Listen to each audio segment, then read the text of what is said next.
For more on the fiscal impact, let's bring in Maya MacGuineas. She's president of the Committee for a Responsible Federal Budget.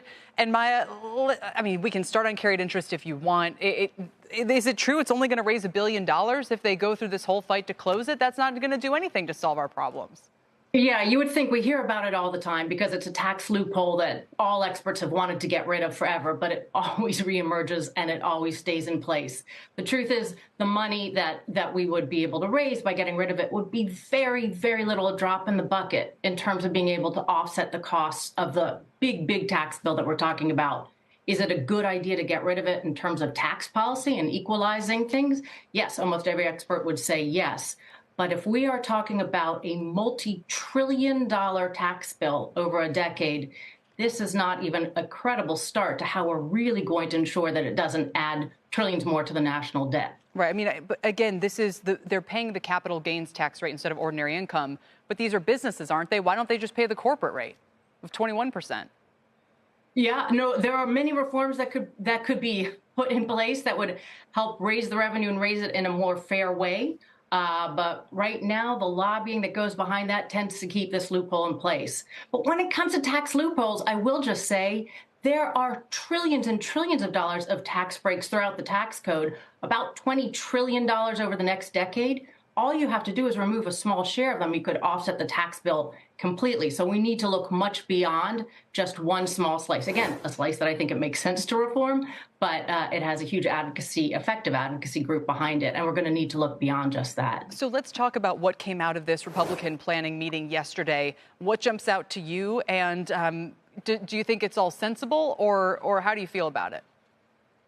So what we certainly saw is that the price tag of tax reform just continues to grow and grow. So we have the extension of the TCJA, which will already be about $4 to $5 trillion. And we've seen in the House that they've been really wrestling, trying to figure out how to offset that there are not enough spending cuts that politicians are willing to all agree on to put in place to offset the cost of that, even if you look at the score with dynamic gains. So then what happened yesterday was the price tag went up considerably because the president went back to the things that he ran on during the election. And he also said, no tax on tips, no tax on seniors, no tax on overtime, and just kept adding up the cost of this. We are now looking at a tax bill that would lose revenue from anywhere from about $5 trillion to over $11 trillion over the next decade. Given our fiscal situation, we not only need to be offsetting this, we need to be doing it in a way that actually reduces the debt. So that is a heavy price tag for a group of politicians who aren't as excited to do actual spending cuts as they were when they talk about them. Right. In principle. When it comes to the specifics, there's been some hesitancy. Not just that, but the practical problem they face is that they're trying to get this extension passed through reconciliation, right? So it can't add to the debt, you know the numbers, but it basically can't make things worse. So how are they going, where are they going to come up with the revenue to be able to pass it with the very slim margins they currently have?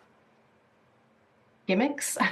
One of the big concerns here is that what's going to happen is instead of really matching all of the tax cuts with spending reductions so that you would have a fiscally sound bill, that we're going to start looking at ways to pretend that it won't add as much to the debt as it really would. One idea is talking about astronomical growth levels compared to what we're likely to see. Another is talking about a shorter window, so the tax cuts would only be there for 4 or 5 years. Right. Instead of making them permanent, we know that tax policy should be permanent, and so you can have the continuity.